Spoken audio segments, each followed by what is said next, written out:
Old Testament book of Proverbs. Proverbs chapter 6. Matter of fact, I have begun in my own private meditative moments reading Proverbs in its entirety this month. It has wise instruction how to live. Proverbs chapter 6. I want today to focus our sermonic spotlight on verses 6 through 8. Proverbs chapter 6, verses 6 through 8.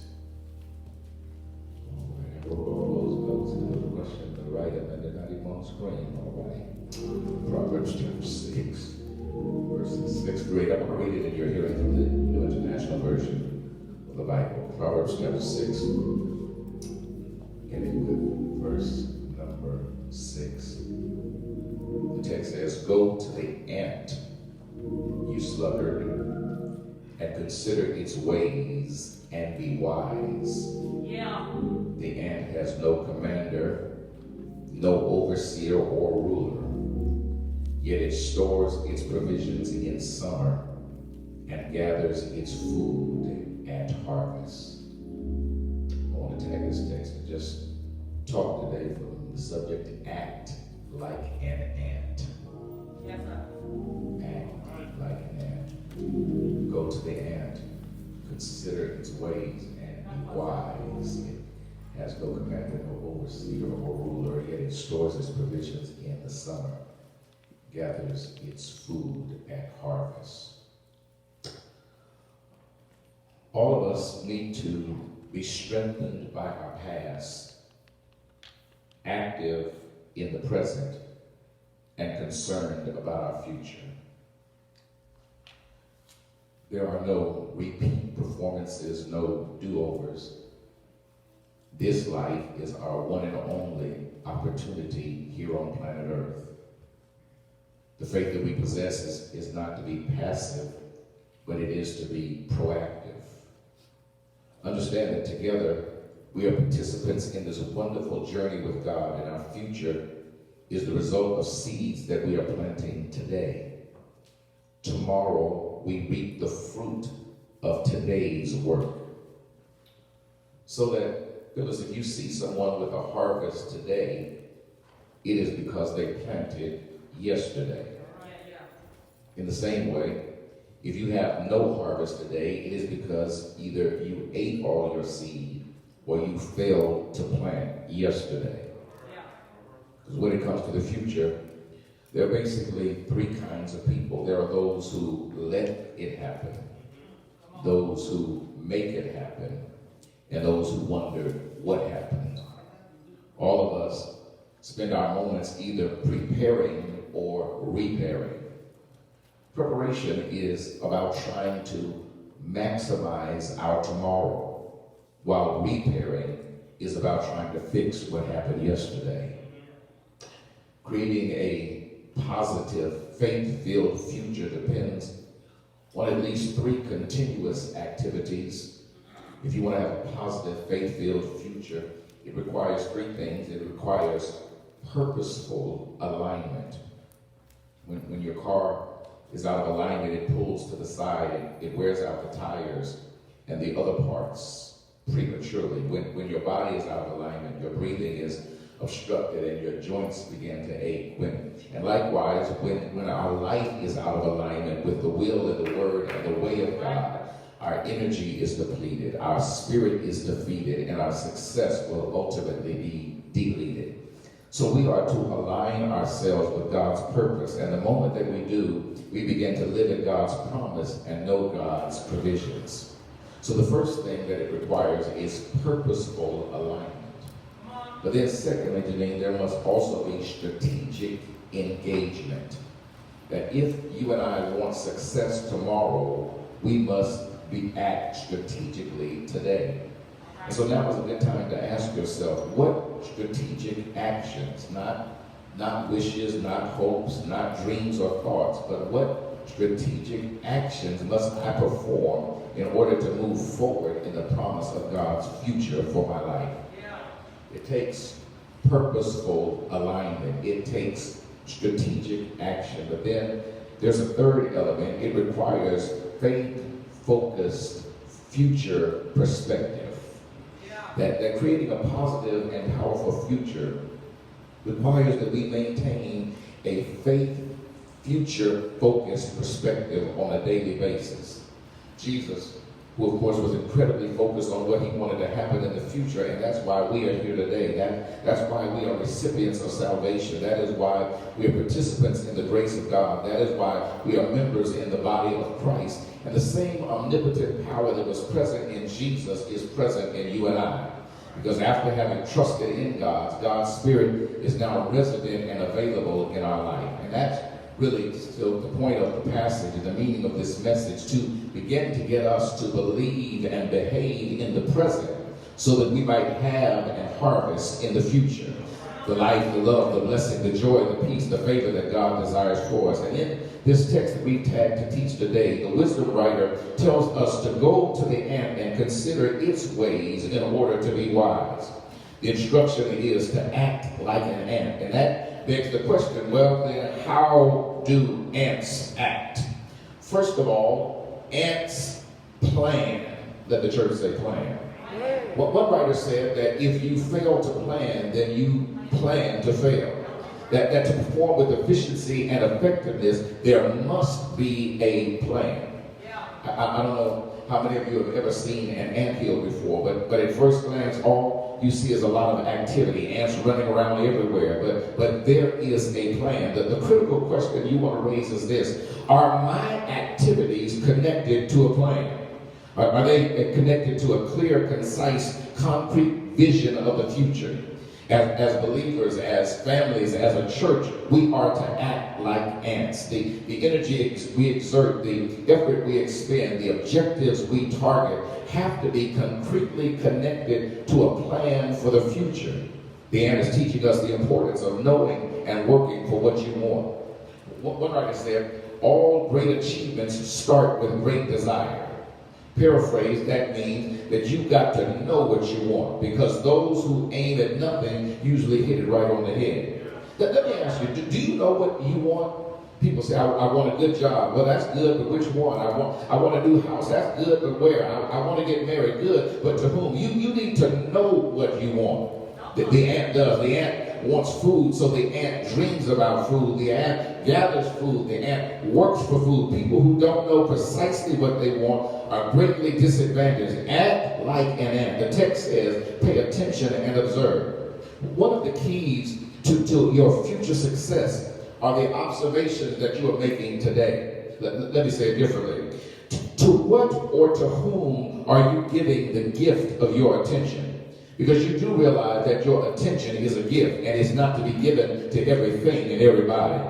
I've noticed that there are at least two types of people in the world. One type is a person who always focuses on what's wrong. Have you ever met anybody like that? Some people have a penchant for a complaint. They always know what's wrong. Some people are naturally negative. Every morning they rise and they whine. And I don't mind confessing that I don't have time to entertain negative people because life is too short. Some people always focus on what's wrong, but then there are others who always find what is right. Those are my models. That's who I'm interested in hanging out with. People who know how to strive even in the midst of struggle, and how to advance despite adversity. Because you only got one life. There are no do-overs. This is your only shot. So we are to study what makes for success and longevity and happiness. As a person, I choose to give the gift of my attention to positive people. I'm trying to acknowledge everybody, but I can't, and I don't, and I won't give my focus and my attention and the power of my observation to people who are constantly fighting and failing and are frustrated, because you move toward the stuff that you constantly focus on.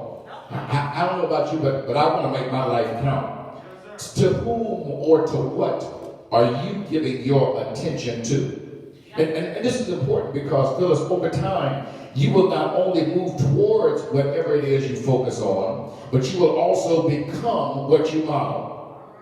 If you focus on nasty, negative, cynical, mediocre people, then expect over time to become just like your model. If you hang around people who lie all the time, then it becomes easy for you to tell a lie. If you hang around people who steal, it becomes easy for you to steal. You know, they just left it here, so it must be for me. You become like your model. And this is not the gospel according to Milton Fritz, but this is the Bible. Proverbs 23:7 says, as a person thinks in their heart, so are they.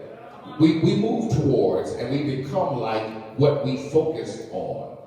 Act like an ant. Ants plan, but then secondly, not only do ants plan, but ants partner. I don't know if you know what a myrmecologist is, but a myrmecologist is a person who studies ants. And one myrmecologist said that each ant's behavior on its own is relatively useless. But when swarms of ants come together, they're able to accomplish together far beyond their ability to do it on their own. There's literally a society that is truly more than the sum of its parts. Ants teach us about the power of partnership. That they come together in solidarity. The ant colony is literally a community that builds these colonies sometimes 35 feet beneath the ground. And you know how they get all the way down there and build a city 35 feet beneath the ground? They do it one grain of dirt at a time, over time. A little at a time, over time. You need to write that down, because that's really the fundamental teaching of this message, that any goal in your life can be achieved if you're willing to work at it a little at a time, over time. If you are willing to work at it, you can accomplish any goal a little at a time. If you just apply this principle to your life, it will change the rest of your life. Repeat after me: a little at a time, over time. But the problem with us is that we want everything right now.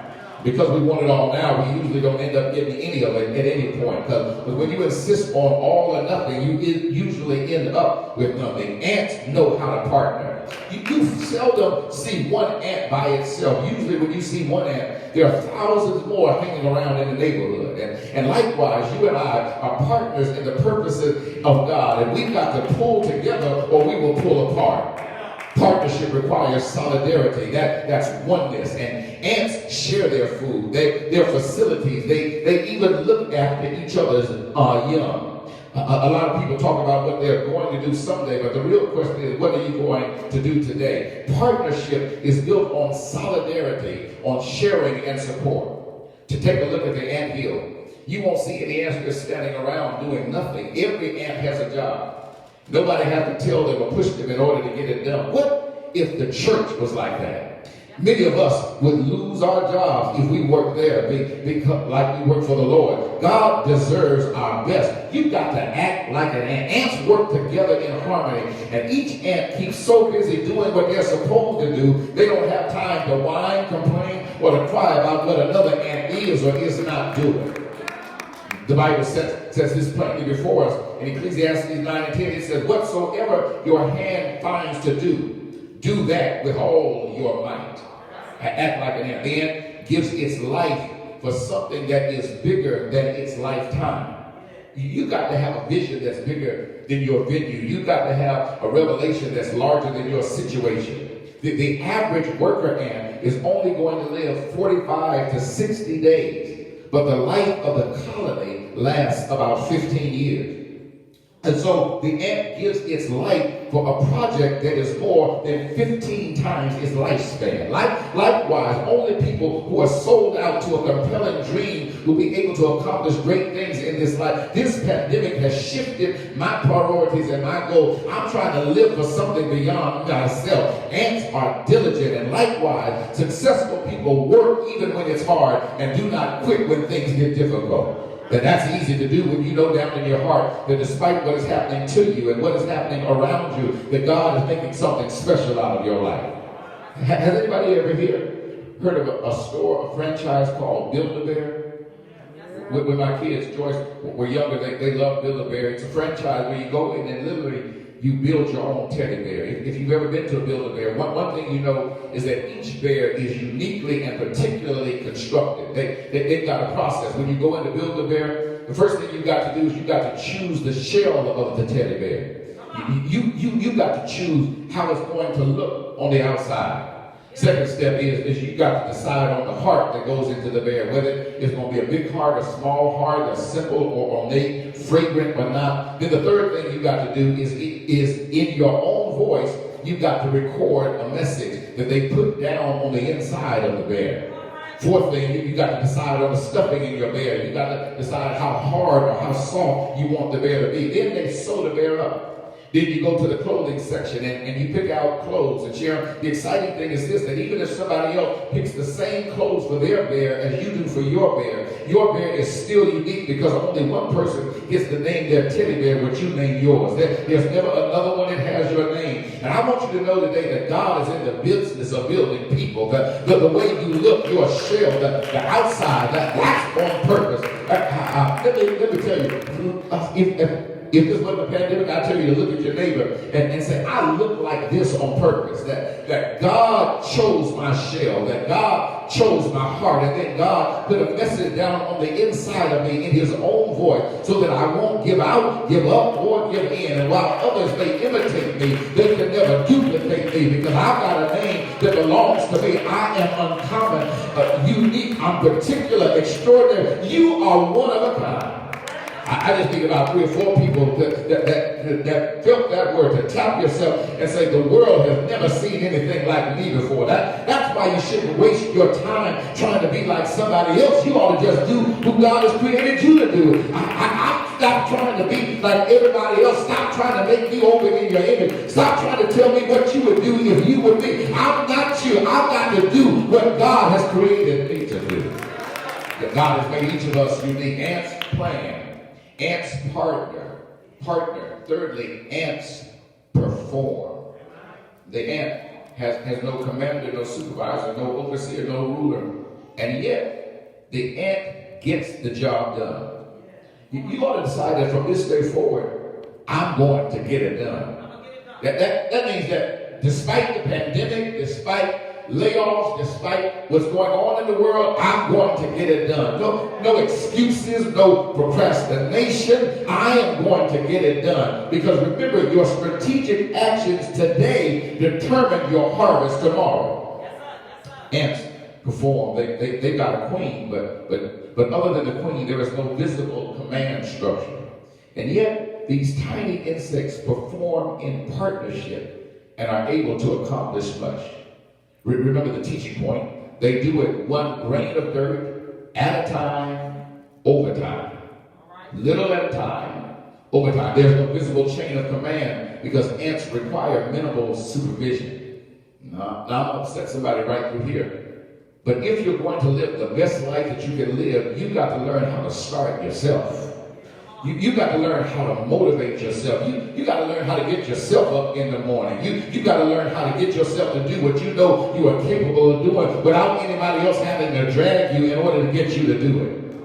I know that's tough preaching right there, but the people who make things happen in this life are people who are self-starters.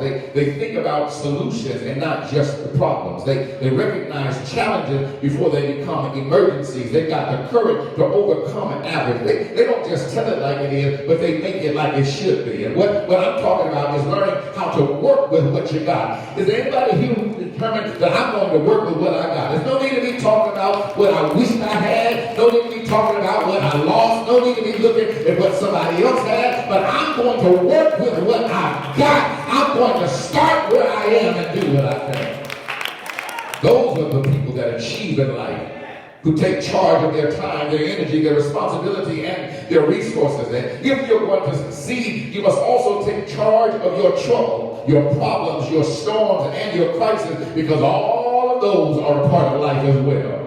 I don't care how saved you are. Do I have any witness who can testify that you can be saved and you still won't have some trouble? You can be sanctified, you're still going to have some problem. You can be living right and you'll still bump up into a storm, but take charge even of the difficulties of life. Can I tell you that to a certain degree, you are in charge of your life. And to the degree that you are in charge, take charge. Because to the degree that we let things go, we get depressed and discouraged and ready to give up on life. Anybody ever got a speeding ticket and just ignored it? I know I'm not done. Well, let me tell you something. No, that never happened to none of y'all. If you get a ticket and you just ignore it, and you don't show up when you're supposed to show up, you don't pay the fine, it's the honest God truth. While I was pastor about, I don't know, 7 or 8 years ago, they arrested me. Took me to the Amherst jail, and I was in there about to cry. And the fire had to come. And it all stemmed from a ticket that I ignored. Repeat after me. Take charge. When you don't, it manifests itself. Get in heaven today. God has given you charge. No, you can't control everything that happens to you in life, but you can control how you respond to what happens to you in life. Whatever life brings, you need to decide that I'm still going to perform. Listen, God knew that you were going to be wherever you are right now long before you arrived here. And God is so good that he's already dispatched the grace and the goodness that you need to see you through what you're going through. I wonder, is there anybody in here who understood that God knew the pandemic was coming even before it got here? And God has given us the grace that we need to see us through what we are going through. Is there anybody that can give God a hand of praise? Because God, I know that you knew it was coming, and I thank God 7 months into this, God is still keeping me. 7 months into this, God is still sustaining me. God has given me the grace that I need to make it through. You don't need to panic. You just need to pray and let God walk you into what God has already prepared for you. Sow today the seeds of what you hope to reap tomorrow. Bob, ants plan, ants partner, ants perform, but then fourth and lastly, ants persist. Ants have an amazing ability to survive in all kinds of situations. Ants don't know the meaning of procrastination, and many of them who work all day won't ever even get to eat the food that they gather because they're going to die before the cold weather comes. Yet they work anyway because the future of the community is at stake. And as people of faith, we must persist in what God has called us to do, not just for the present, but for future generations. It reminds me of voting. There ought to be nobody as a person of color who does not vote. Because people died for us to have the right to vote. People laid down their lives and lost jobs for rights they knew they would never have because they knew you and I were coming up the road. Righteous person leaves an inheritance for future generations. The Bible says the righteous person leaves an inheritance for their children. Your children ought to be better off, and not just financially. So often we think the only way to be better off is to be financially better off. But many of our foreparents didn't have money to leave us when they died, but they left their children rich.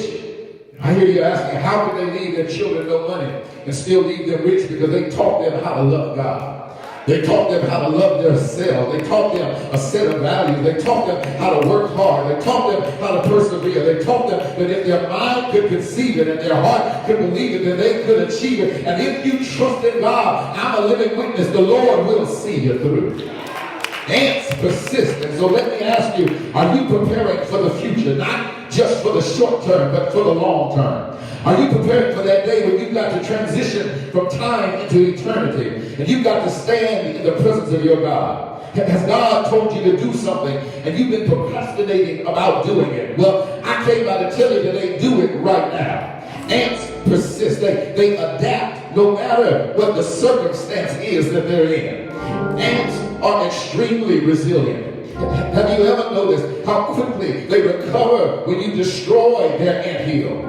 That they don't stand there cursing, that they immediately start rebuilding. And that's a word in the midst of this pandemic, that I'm going to rebuild even in the midst of ruin. If I seem busy, it's because I have a project. I'm going to rebuild everything that this pandemic tore down. And this time, I'm going to build back better. That's why you never have seen an ant on a rock having a breakdown. Because the ants don't quit. They know how to bounce back. And likewise, as a believer in the Lord Jesus Christ, you got to learn how to bounce back. You got got to declare that quitting is not an option. I've come too far from where I started from, and nobody told me that the road was going to be easy. And I don't believe that the Lord brought me this far to leave me now. I'm convinced that sometimes God lets us go through things so that he can bless us more when we're coming out on the other end. Is there anybody in here who knows that God knows how to bless you on the other side? If you endure hardness like a good soldier, won't God bring you out? Won't he bring you out stronger and wiser? Won't it bring you out better? I'm out of here. A few days ago, I went through the drive-thru at the McDonald's down the street. I placed my order. They forgot to put the fries in the bag. I drove back around. I said, you forgot my fries. They said, sorry, well, we'll fry you a new batch. It'll only be a minute. They gave me a new bag, and I stopped there to see if the fries were hot. Reached down in the bag. There were 2 bags on the inside. I looked at the girl and said, ma'am, you gave me too much. She nodded towards her manager and said, my boss told me to give you 2 for the trouble. I'm out of here today. But sometimes God lets you go through things so that he can bless you double on the other side. So keep on praying. Keep on believing. Keep on praising. Keep on working. We serve a God that will give you double for your trouble. He'll bless you twice for what you went through once. Is there anybody here that's going to keep on praising? That's going to keep on praying? That's going to keep on working? That's going to keep on shouting? That's going to keep on believing? That's not going to throw in the towel? But you can say, I shall persist. I shall come out just like pure gold. I know the devil thought I was going to give it up in these 7 months. Sometimes I thought I was going to forget, but I'm still here. October 18th, God has blessed me, and God did not bring me this far to leave me now. I'm going to persist. I'm going to plan. I'm going to produce. And is there anybody here that can say, when I come out, I'm going to have a brand new shout? When I come out, I'm going to come out with my hands lifted up and my heart filled with praise. See you next week. I came to bless the name of the Lord.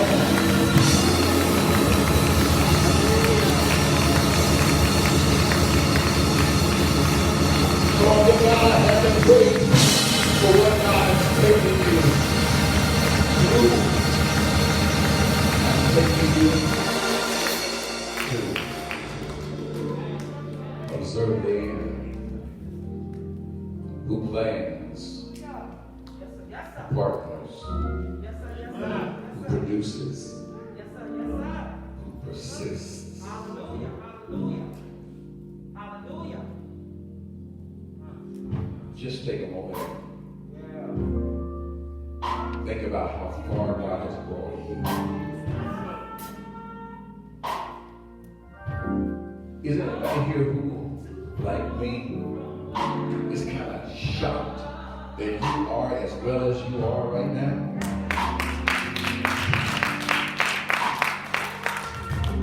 This pandemic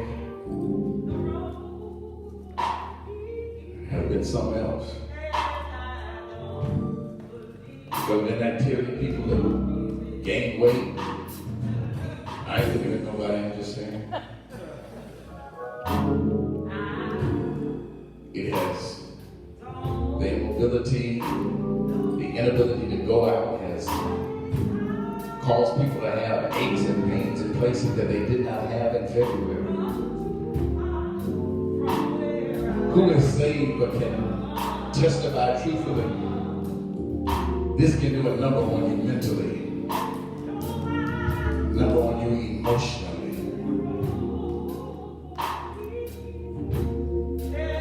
Last week, I went home. I was sad. I don't even get to hug you. I come here and I look at you through the mask. I don't know who about four of you are. You look like strangers. But God still has been good.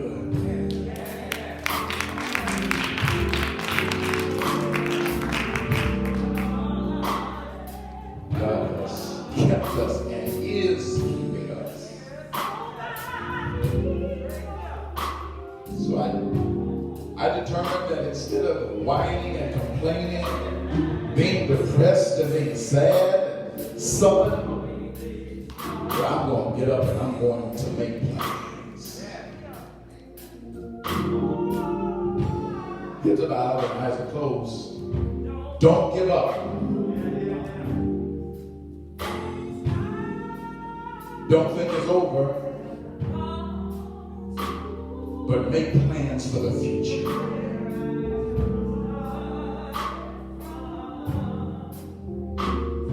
Partner. Perform. Persist. You're a lot stronger than you thought you were, aren't you? You're a lot more resilient than you ever thought you could be. You are here. Sweeping changes have swept through the entire earth. Industries are gone. Businesses are gone. Some stuff is never coming back again. But you are still here. Can you just give God a hand of praise for that alone? That with everything else that has fallen by the wayside, I'm still here. God knows the plans that He has for you. They're plans to prosper you. So observe the ant who persists and produces and plans. I want to close right there and pray for you. That the Lord would reignite your dreams and your vision, your hope. Let me remind you, weeping may endure for a night, but joy comes in the morning. God knows the plans that He has for you, and they are plans to prosper you. He didn't bring you this far to leave you now. God yet has something in store for you. Is there anybody who believes there's going to be life after this pandemic?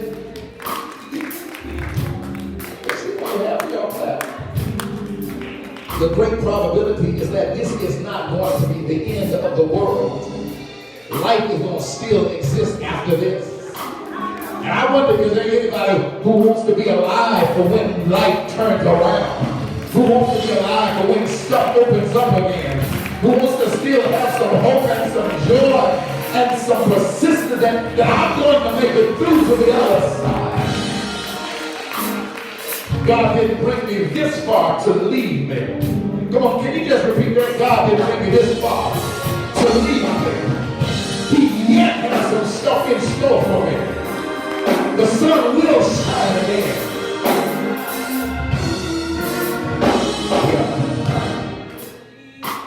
Our Father, we thank you for how far you brought us.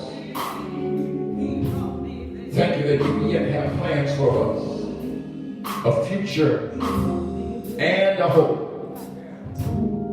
This is not the end, so help us to persist. This is not the end, so help us to plan. This is not the end, so help us to partner. This is not the end, so help us to keep on performing. And God, we know that with you all things are possible. So restore and renew someone's hope right now. Restore and renew someone's health right now.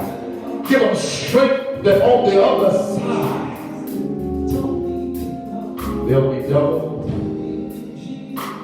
for our trouble.